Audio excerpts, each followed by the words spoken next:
Esse é o seu canal Neomedievalismo e você está na Escola de Filosofia e Espiritualidade Eloí Eloí Lama Sabachthani. A cruz vence o Aion. Sou Anderson Francisco Paiva de Souza, formado em Filosofia pela Universidade Federal de São Paulo, a Unifesp. Inscreva-se em nosso canal, deixe seu like, faça seu comentário, compartilhe o nosso canal. Jesus, prova de sua existência na noite do ateísmo.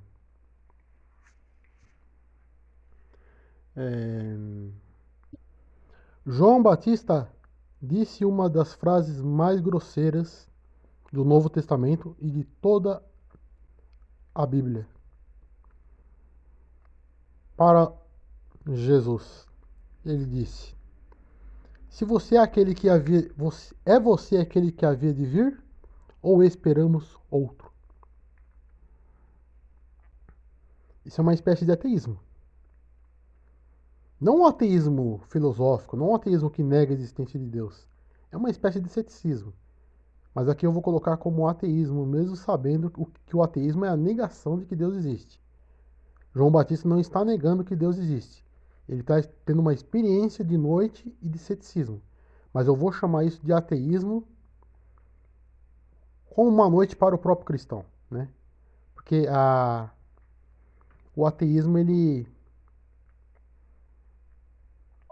é a negação absoluta, né? Mas existem níveis, né? De ceticismo. Quando ele faz essa grosseria, né? Essa fala, o que Jesus responde? Responde João Batista foi o maior homem que já existiu. E sem João Batista, Jesus não conseguiria anunciar a sua mensagem àquela geração.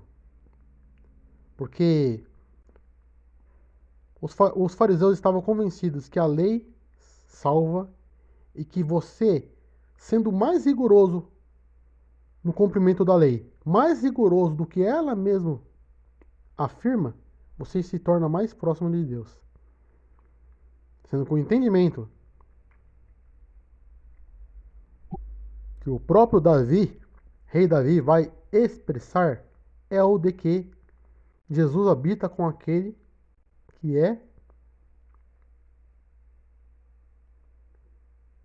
aquele que percebeu que não possui em si mesmo condições de se igualar em um nível de igualdade com o amor de Deus. Ele não pode ver Deus porque ele não pode se igualar com o amor de Deus. Então, por isso, Jesus é aquele que vence quando é julgado.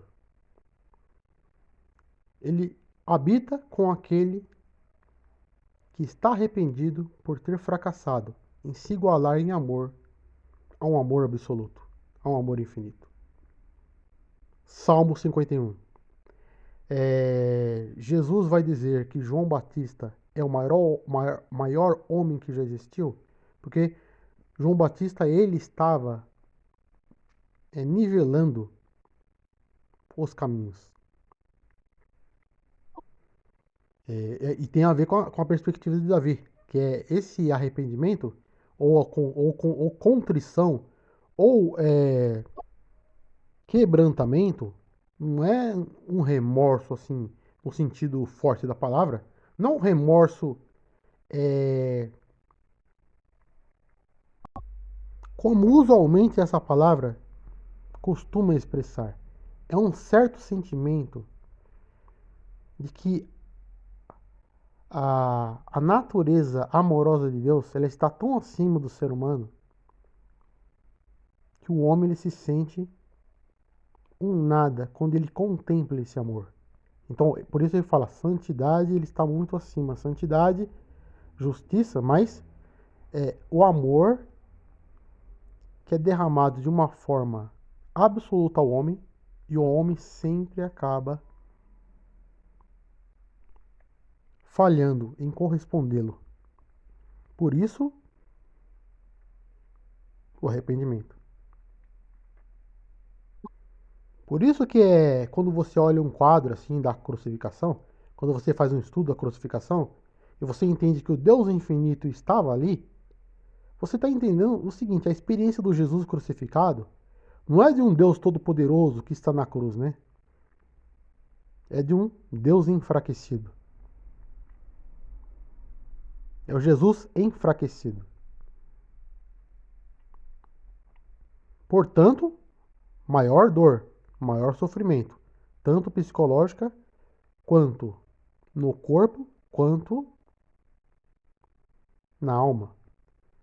Por quê?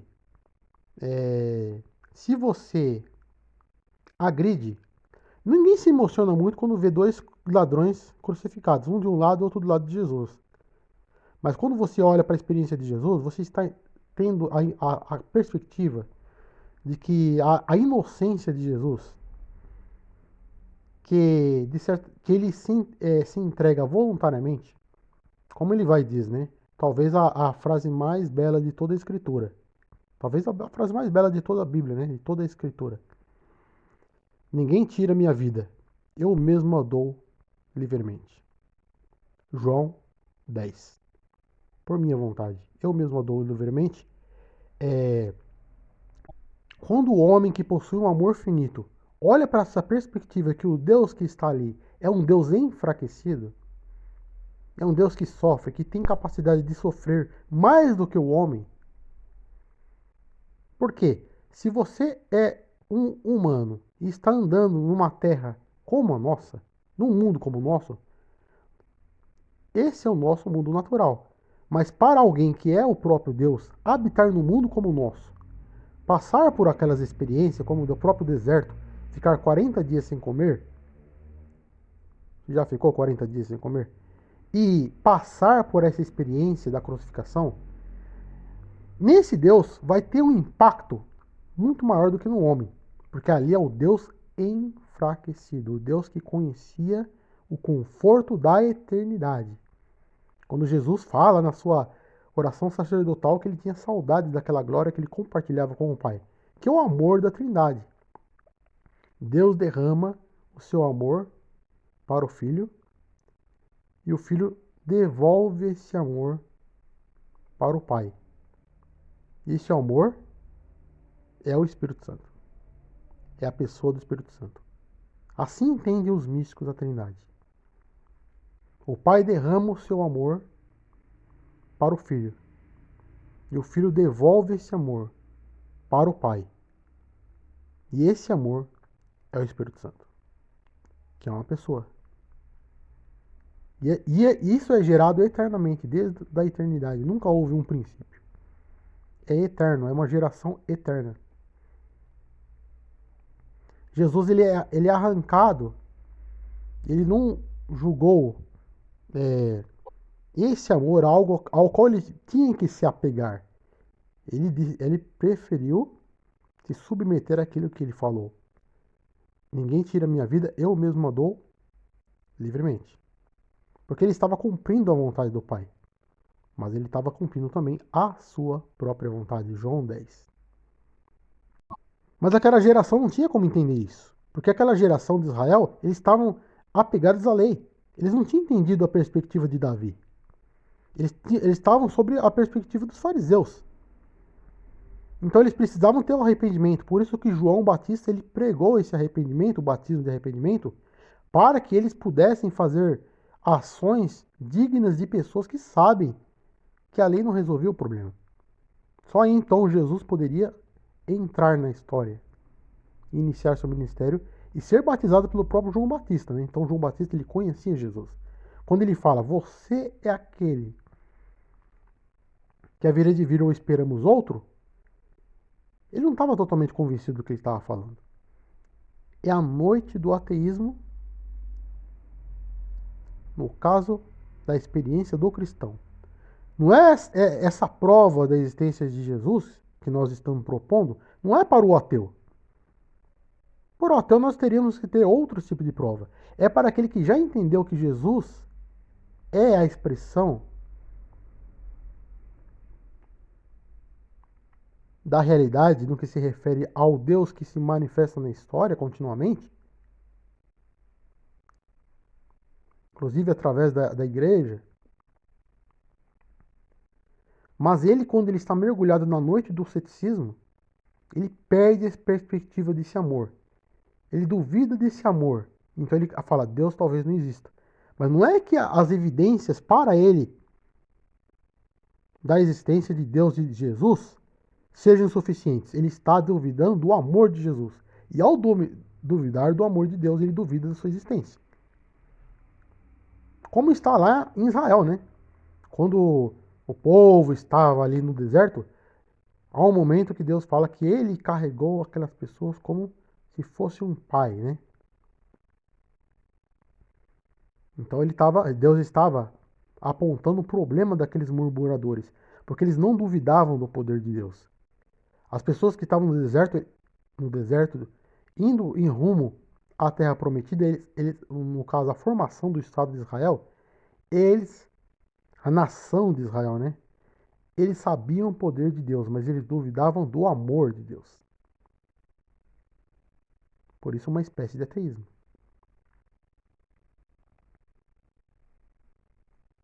Jesus fala na experiência da crucificação: Deus meu, por que me desamparaste? Cumprindo um salmo de Davi. Salmo messiânico. Então, a experiência da noite do ateísmo do cristão, ela é diferente da experiência do ateísmo do ateu convicto. Porque o ateu convicto, ele não tem uma perspectiva de relacionamento, de entender o que é Deus em sua abrangência, sua natureza. Ele não compreende a natureza de Deus, ele pode compreender a existência de Deus. Um ateu, ele pode dar uma aula sobre a existência de Deus, falar, olha, tem essa prova aqui da existência de Deus, que alguns cristãos propuseram, ela é coerente, mas eu não acredito nela. Ele sabe que Deus não é uma coisa irracional, a crença em Deus. Não, eu estou falando do ateu que realmente estuda a filosofia a fundo, que conhece um pouco das religiões. Ele sabe que a proposta cristã não é absurda. Ele sabe que há uma racionalidade na proposta cristã. Mas quando ele olha para esse mundo, ele fala, bom, esse mundo, ele não parece estar muito desorganizado. Há muita maldade, parece que nós estamos desprotegidos nesse mundo. Ele não está sendo cuidado. Mas o ateu, ele não tem a perspectiva da natureza de Deus. Ele tem a perspectiva da existência de Deus. O cristão, ele possui a experiência da natureza de Deus. Então, o amor de Jesus para o cristão, ele é central para a firmeza dessa convicção de que ele existe. Por isso surgem aquelas. Agora, tem muitos que não vão ser cristãos, né? Que podem estar lá na igreja e até mesmo sendo lá um adorador, em um certo momento da vida ele se convence de que Deus não é amoroso. Então vamos procurar esse amor em qualquer outra força. Aí começam essas possibilidades dessa inversão.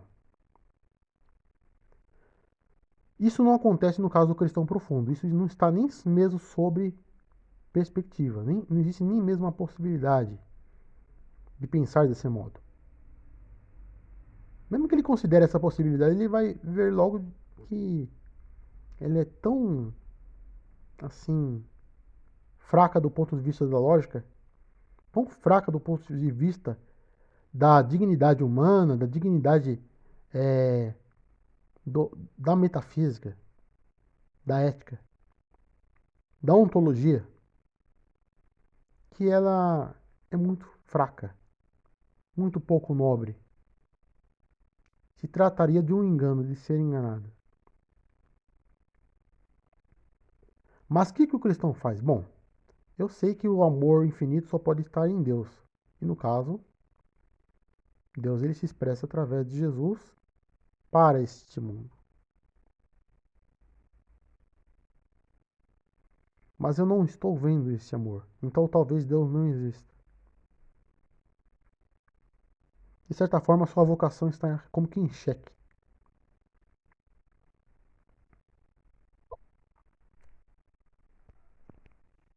Deuteronômio 30, 1-6.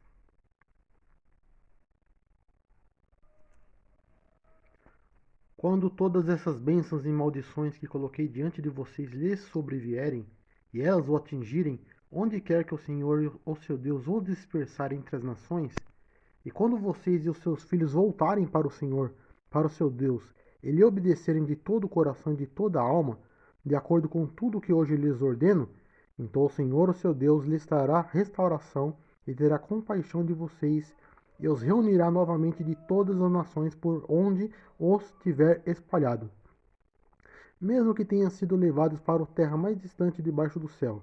De lá o Senhor, o teu Deus, os reunirá e os trará de volta. Ele os trará para a terra dos seus antepassados e vocês tomarão posse dela. Ele fará com que vocês sejam mais prósperos e mais numerosos do que os seus antepassados.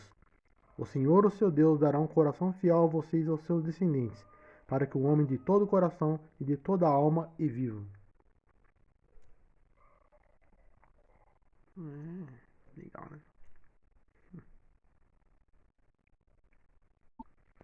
Bom, eu pensei que tinha parado aqui a gravação, mas continuou. Então vamos lá. Você conhece algum. Não existe nenhuma. Você conhece alguma nação, sem ser a de Israel, na qual ocorreu uma grande diáspora? O povo se espalhou por todas as nações e depois voltou para a mesma terra, o mesmo país, os mesmos voltaram para a sua mesma terra. Por exemplo, os ciganos são um dos povos que não tem país nenhum, né? Os ciganos eles não possuem uma nação. Existem vários povos que reivindicam uma nação. Os israelitas eles conseguiram novamente essa nação, né? E os palestinos eles vão entrar em uma disputa em relação a isso, né? Quando Jesus vai dizer, essa casa, vossa casa ficará deserta, a casa de vocês ficará deserta até que digam bendito é o que vem em nome do Senhor, né? Está um pouco relacionado àquela perspectiva de que verão aqueles a quem traspassaram, né? Enviarei o espírito de súplicas, né? Prantearão por ele como pelo unigênito. A palavra é traspassar. E Jesus disse que a casa ficará deserta, né? Isso aconteceu pouco tempo depois, no ano 70. Vamos supor que Jesus disse isso no ano 30. No ano 70 aconteceu. 40 anos depois. Apesar do o calendário gregoriano possuir um pequeno desajuste, né? Mas eu não vou entrar nesse mérito aqui agora. Só que quando Jesus fala da dispersão de Israel, casa ficará deserta, isso acontece no ano 70 com a invasão de Tito de Roma, que era general e depois se tornou imperador. Isso não é uma profecia complexa, tá? É uma profecia isolada.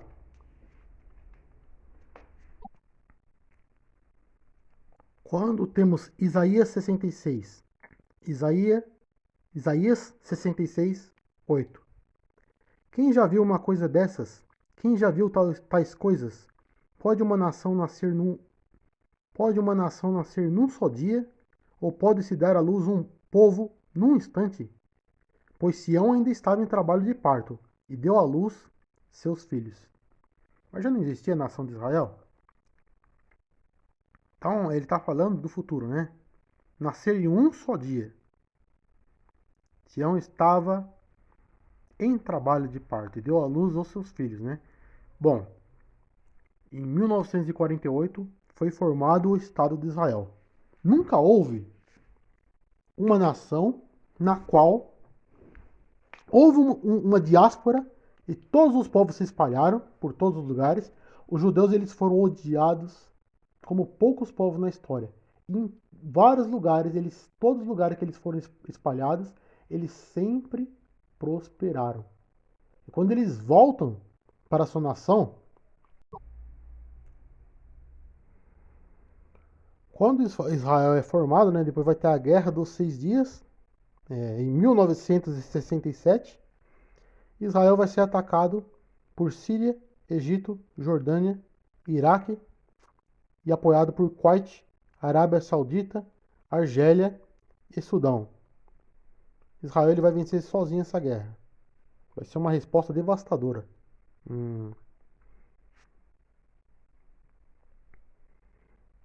É surpreendente, um Estado que tinha acabado de se formar e consegue vencer uma guerra dessa, né? Isso vai acontecer no contexto do sionismo, quando há aquele retorno do povo de Israel para a sua nação logo após o Holocausto. O Holocausto, a maior perseguição a uma nação que já existiu na história. O mesmo Israel que foi perseguido pelos romanos, pela Babilônia. Agora, o ponto aqui é o seguinte: quando você diz poderá uma nação nascer em um só dia, isso não é uma profecia complexa. É uma profecia isolada. Ela é forte, mas não é complexa. Do ponto de vista das implicações. Implicações históricas, né? Complexas. Quando Jesus diz, sua casa ficará deserta, isso não é uma profecia complexa. Quando Jesus disse, quando você ouvir falar de rumor de guerra, nação contra nação, isso não é uma profecia complexa. Do ponto de vista lógico que eu proponho, né? Que eu estou propondo.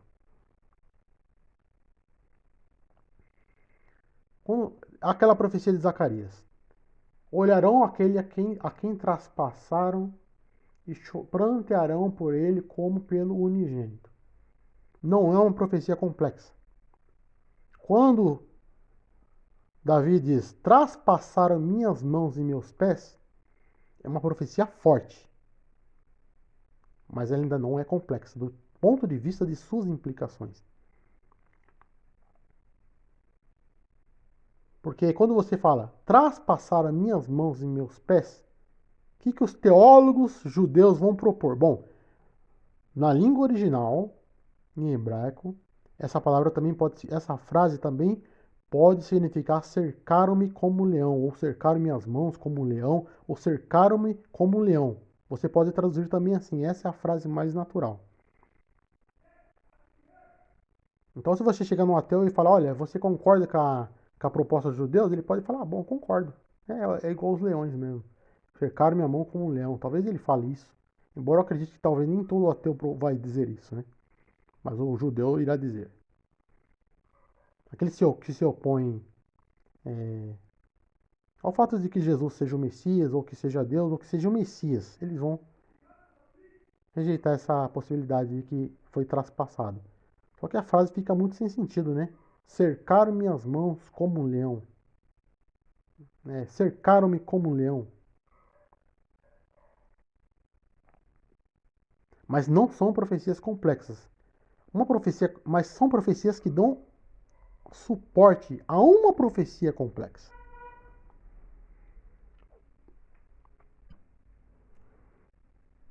Deuteronômio 30, 1-6 é uma profecia de complexas implicações. Não se trata de você pegar versículos diferentes, isolados, em várias partes da Bíblia, livros que foram escritos em diferentes épocas, mas em um só lugar, você tem toda a história de Israel, desde o momento em que há a dispersão por todas as nações, e depois o retorno, né, no movimento sionista. E esse contexto de Deuteronômio 30, ele começa no capítulo anterior, né, no capítulo 29. Né? Vale a pena ver o capítulo inteiro.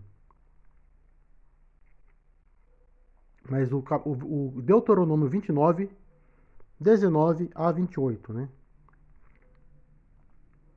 Se alguém cujo coração se afastou do Senhor para adorar outros deuses, ouvir palavras desse juramento, invocar uma bênção sobre si mesmo e pensar, estarei em segurança, muito embora persista em seguir o meu próprio caminho, trará desgraça tanto à terra irrigada quanto à terra seca. O Senhor jamais se disporá a perdoá-lo. A sua ira e o seu zelo se acenderão contra tal pessoa. Todas as maldições escritas nesse livro cairão sobre ela, e o Senhor apagará o seu nome debaixo do céu. O Senhor a separará de todas as tribos de Israel para que sofra desgraça, de acordo com todas as maldições da aliança escrita nesse livro da lei. Os seus filhos, os seus descendentes, os estrangeiros que vierem de terras distantes verão as desgraças que terão caído sobre a terra e as doenças com que o Senhor a terá afligido. A terra inteira será um deserto abrasador de sal e enxofre, no qual nada de que for plantado brotará, onde nenhuma vegetação crescerá. Será como a destruição de Sodoma e Gomorra, de Admá e Zeboim, que o Senhor destruiu com ira e furor. Todas as nações perguntarão: por que o Senhor fez isso a essa terra? Por que tanta ira e tanto furor? A resposta será: foi porque esse povo abandonou a aliança do Senhor, o Deus dos seus antepassados, a aliança feita com eles quando os tirou do Egito. Eles se foram e adoraram outros deuses e se prostraram diante deles, deuses que eles não conheciam antes, deuses que o Senhor não lhes tinha dado. Por isso a ira do Senhor acendeu-se contra essa terra, e ele trouxe sobre ela todas as maldições escritas nesse livro. Cheio de ira, indignação e grande furor, o Senhor os desarraigou da sua terra e os lançou numa outra terra, como hoje se vê. Então ela é mais complexa, porque você já tem o Deuteronômio 29 e 30, todas essas coisas em um único lugar. Né? Então não é igual o Nostradamus, não é adivinhação, você não está fazendo uma loteria, né? É uma profecia de complexas implicações.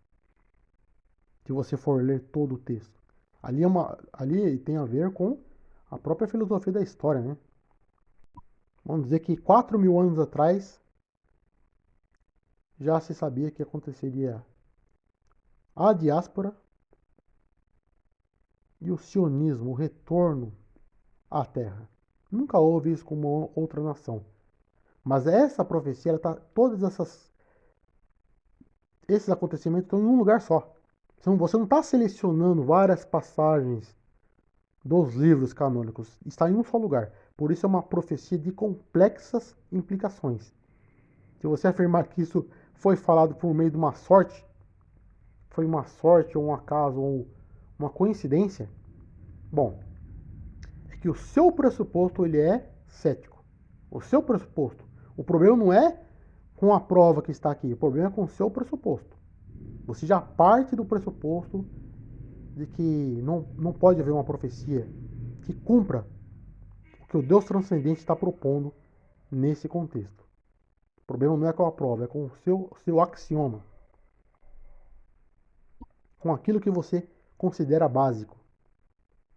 Agora, Isaías 53, que se inicia no 52, quando fala o meu servo agirá com prudência, será muito elevado e sublime, ali começa a profecia, né? Que começa a falar que ele estava tão desfigurado mais do que outro qualquer, e quando você lê todo aquele trecho, e depois você lê todo o Isaías 53, também é uma profecia de complexas implicações. Tem muita informação histórica em um único lugar. Não é como traspassaram minhas mãos e meus pés, olharão aquele a quem traspassaram, lançam sorte sobre minhas vestes, como água me derramei. Só os messiânicos também, né? A minha língua se me apega ao meu paladar, eu estou no pó da morte. Deus meu, por que me desamparaste? Não lançará minha alma no Sheol e não permitirá que o seu santo sofra decomposição. Essas passagens são fortes, mas não são complexas. Mas elas sendo isoladas, elas dão suporte para a profecia complexa de complexas implicações, que é Isaías 53. Então, Deuteronômio 29 a 30, Isaías 52 a 53 são profecias de complexas implicações. Para você negar ela, o seu pressuposto ele já é ou ateísta, ou cético, ou agnóstico, ou de alguma outra perspectiva da espiritualidade que não inclua o Deus transcendente, né? Que se manifesta na história através do Cristo histórico. Porque a profecia de Deuteronômio 29 a 30, é uma profecia que se refere a Israel. Mas a profecia de Isaías 52 e 53 se refere ao Cristo histórico. Então, a verdade, a prova da existência de Jesus e do cristianismo, ela não vai estar em Deuteronômio 29 a 30, mas vai estar em Isaías de 52 a 53. Mas as profecias israelitas falavam do Messias. Agora vamos supor um cenário hipotético, né? Bart Ehrman, no seu debate com William Lane Craig, ele vai afirmar que os cristãos, quando eles viram que Jesus morreu, eles se voltaram para a profecia do servo sofredor e construíram uma teologia, né, que expressa a possibilidade da ressurreição. Inclusive, a própria ressurreição está lá em Isaías 53, né? Está tudo lá. Ele verá o trabalho, ele verá o seu trabalho, o seu penoso trabalho, o fruto da sua alma, e ficará satisfeito, né? Após o seu penoso trabalho, ele ficará satisfeito. Foi enterrado junto com os ricos, quer dizer, tem muita coisa ali, inclusive falando de um sacrifício humano que não existia em Israel. O Messias como um sacrifício humano, que Hebreus vai detalhar de uma forma alegórica o significado disso, né? O sacerdote que oferece a si mesmo com o sacrifício. Então, em Israel já está a possibilidade do Messias. Eles já esperavam o Messias. Quando Jesus veio, eles foram perguntar se ele era o Messias. Agora vamos supor que Jesus fosse uma pessoa ali que estava fazendo uma agitação lá em Israel, né? Uma agitação política, tal. Aí mataram ele. Então vamos supor que ele acreditava que ele era o Messias. E aí, então ele planejou ser crucificado? Paulo vai dizer: maldito todo aquele que está pendurado no madeiro, né? Vai citar uma passagem da lei, Paulo. Ele planejou isso, ser morto para cumprir a profecia? Aí os discípulos arranjaram com que houvesse lá um túmulo onde que nunca foi usado para colocar ele, para cumprir a profecia de Isaías 53.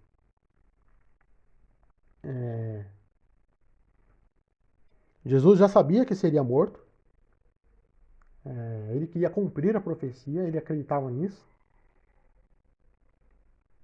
Ele ficou desfigurado de uma forma irreconhecível, é isso que vai dizer os estudos da crucificação como o dia em que Cristo morreu.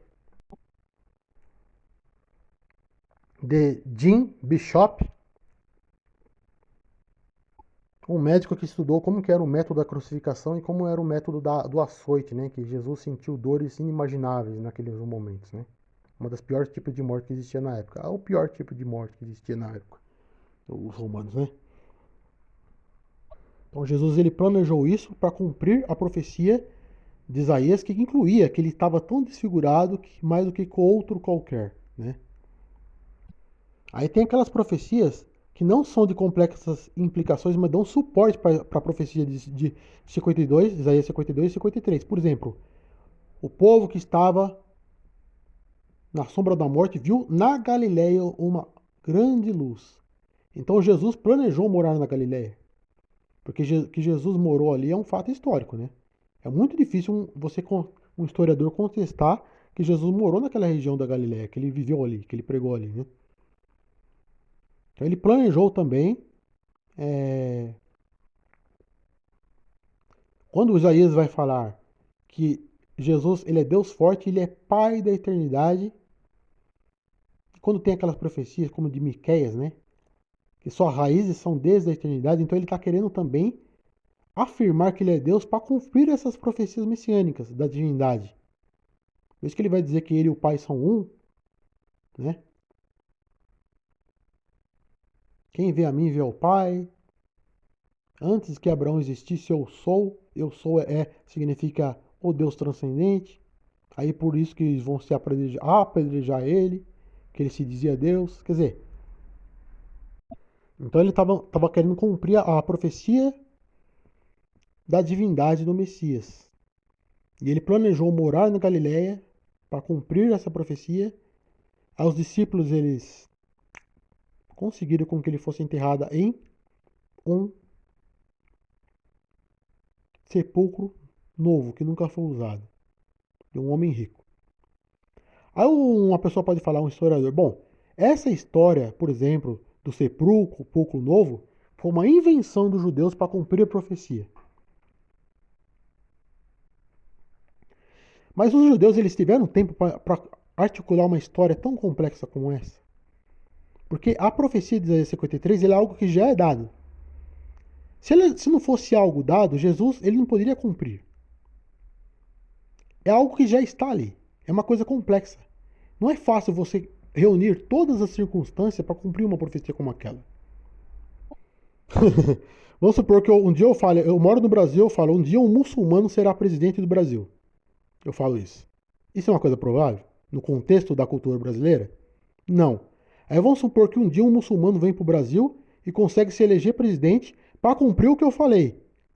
Bom, ele conseguiu por seus próprios meios cumprir o que estava ali que o Anderson falou. Mas tem um problema.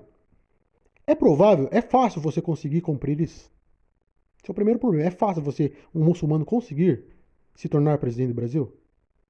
Segundo ponto, a cultura brasileira, ela fornece suporte para que eu acredite que um dia um muçulmano se tornará presidente do Brasil? A cultura judaica, ela permitia sacrifícios humanos? Jefité estava obedecendo a lei quando ele sacrificou a filha dele? É isso que se você for estudar o Velho Testamento, é isso que Deus ele está propondo sacrifícios humanos. Isso fazia parte da cultura de Israel. Por que o Messias cumprir um sacrifício humano? Ele foi moído, a ira de Deus estava sobre ele, né? Vai falar. Então é a propiciação. Vai falar, aspergirá muitas nações. Nessa profecia de 52 a 53. Então, esse aspergir, derramar o sangue, supõe derramamento de sangue. E vai ser a todas as nações, não apenas a Israel. Então, está anunciando que o Messias ele vai ser algo para salvação. Por isso, aspergir. Salvação do pecado, salvação para o mundo, não apenas para Israel. Sendo que os próprios apóstolos lá ficavam se apegando à lei, à circuncisão. No começo ficaram só na igreja de Jerusalém, né? E Paulo falou, Pedro é o apóstolo da circuncisão. Eu sou o apóstolo dos gentios. Quando Paulo viu que os judeus não aceitavam a sua mensagem, ele falou, eu vou pregar aos gentios, às nações. Ele entendeu que ele tinha que sair de Israel para pregar às nações. Aí ele vai falar, Deus falou para o Deus transcendente, revelou a Abraão, se direcionou a Abraão, dizendo que todas as nações seriam benditas em Abraão. Mas essa não era a perspectiva dos fariseus, dos judeus. Os judeus eles criticavam até mesmo o povo deles. Eles criticavam os samaritanos, eles criticavam os judeus, falavam, esse povo não conhece a lei e é maldito. O povo é maldito porque não conhece a lei. O povo de Israel, naquela época, se orgulhava de ser o Deus verdadeiro. Eles esperavam que os Messias os libertassem do jugo de Roma. Por isso que os discípulos vão falar para Jesus, quando você restaurará Israel? O que Jesus responde? O Pai estabeleceu os tempos. Quer dizer, todas as eras são estabelecidas por Deus. Todas as eras. Paulo fala que haverá outras eras, em Efésios. Em mais de um capítulo ele fala isso. A única era que o cristão conhece, a única era que eu conheço é a era da igreja. Então, as provas que não são de complexas implicações dão suporte àquela prova que é de complexas implicações. Aí vem, montará no jumentinho, isso aí não é uma profecia forte, né? Montará no jumentinho, a virgem terá um filho. Bom, não tem como provar que da virgindade um ateu não consegue acreditar numa coisa dessa. Então, do ponto de vista do ateísmo, não há uma profecia forte. Mas quando você tem uma profecia de complexas implicações, ela dá suporte a todas as outras, né? Do ponto de vista lógico. Israel ficou deserto, né? Ficou lá sem as nações do povo de Israel. Depois veio os árabes, vão ficar naquela região, né? Depois os israelitas voltam para sua terra, né? Mas eles ainda esperam o Messias. Então a cultura do Messias ela faz parte de Israel. O que é questionável é quem é o Messias. O povo de Israel não questiona se existe ou não o Messias esperado. Eles questionam qual é esse Messias. Então, quando está lá Deuteronômio 29 a 30, está afirmando uma profecia complexa, de complexas implicações em relação ao Deus dos judeus, não dos cristãos. Mas essa mesma cultura espera um Messias, o que é central para os livros proféticos, os profetas maiores e os profetas menores. E Jesus foi a pessoa que mais influenciou a história em toda a humanidade. Ele influenciou a história mais do que Aristóteles, ele influenciou a história mais do que Isaac Newton, mais do que Sócrates, mais do que Platão, mais do que Freud. A cultura cristã ela vai chamar. Quando o ateu se refere à cultura do Ocidente, ele fala cultura cristã ocidental. O nosso calendário é dividido entre antes e depois de Cristo, porque esse impacto que ele possuiu na história, ele não é pouco relevante. Ele não é uma prova forte da existência de Deus. Não é. Mas se trata daquilo que eu falei, né? Se eu disser um muçulmano vai se tornar presidente, um muçulmano vai ser fácil um muçulmano conseguir isso? E outra coisa relacionada, que a profecia de Isaías 53 é uma profecia que já é dada antes de Jesus tentar cumpri-la. Ela já é improvável para aquela cultura. Não existiam sacrifícios humanos naquela época. Não havia sentido para o judeu você falar que um homem iria aspergir todas as nações. Que ele ressuscitaria depois de sua morte e ficaria satisfeito com a sua descendência. Né?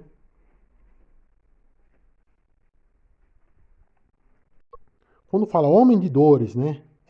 O seu penoso trabalho, ali está falando de um sofrimento. Não seria uma morte instantânea.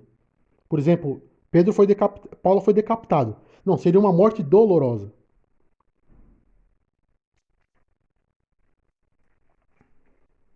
Quem estuda história sabe que os historiadores não contestam que Jesus existiu. Eles contestam que Jesus é Deus, mas eles não contestam a existência de Jesus. Nem mesmo os israelitas, o povo de Israel nunca contestou a existência de Deus, né? Flávio Joséfo, historiador dos hebreus, nunca contestou a existência de Jesus. A questão é se ele é Deus e se ele é o Messias. Essa que é a grande discussão, né? Agora, dentro da noite do ateísmo, para o cristão, para o vocacionado, essas provas se tornam como que começam a se desfazerem. Porque a perspectiva ali não é se Deus existe ou não, é a questão do amor para com ele. Aquela era a perspectiva de João Batista. Ele sabia que Jesus tinha feito milagres, ele sabia quem era Jesus, ele conhecia desde o ventre, ele já tinha ah, tinha, tinha uma ligação com Jesus ali desde o nascimento. Né? Então, a questão de João Batista é uma questão psicológica. E foi uma frase grosseira, não grosseira no sentido de que ele não amava Jesus, mas porque ele sentiu o impacto do que é a noite do ateísmo. Existe um aspecto da vocação de que quando o vocacionado ele se dispõe a ser um vocacionado, ele não faz isso de uma hora para outra, ele toma uma decisão que ele sabe o empreendimento que ele está se metendo a fazer, né? Ele sabe que não é uma coisa assim qualquer, porque é muito confortável você seguir uma vida secular, ir lá trabalhar e pronto, e fazer lá, ter sua empresa, trabalhar na sua empresa, ter lá seu chefe, isso é bastante confortável, né? Agora, você seguir uma vocação desse mistério que é a perspectiva do Jesus que avança na história, você sabe que isso não vai ser uma coisa tão simples assim, né? Num mundo como hoje, um mundo de ceticismo, um mundo materialista, um mundo hedonista, imediatista, um mundo líquido, pós-moderno, de niilismo, de relativismo, de questionamento dos valores morais. Até se questiona dentro da filosofia se os valores morais eles são absolutos, eles são verdadeiros ou se eles não são verdadeiros, ou talvez nem sejam nem verdadeiros nem falsos, né? Simplesmente não possuem sentido. A filosofia analítica possui problemas com a ética, com os valores morais. Como que eles podem ser fundamentados objetivamente? Então, o relativismo. Então, quando o cristão ele tem esse peso sobre ele, que se torna leve, né? Peso quando ele começa a entender. Quando ele diz eis-me aqui, não vai ser um peso, né? Mas quando ele diz eis-me aqui, esse é o segredo da verdadeira vocação. Quando você diz eis-me aqui, isso é uma escolha irreversível. O amor a Jesus, ele é algo que não volta. Você que é um vocacionado, você pode estar aí convicto de que todas as possibilidades elas foram esgotadas. Só que existe um problema. Essa perseguição do amor de Jesus, né? Por todos os cristãos. É um amor perseguidor. Né? Então, essa perspectiva da prova Jesus, prova de sua existência na noite do ateísmo. O ateísmo para o cristão. Ele vai contra todas as possibilidades.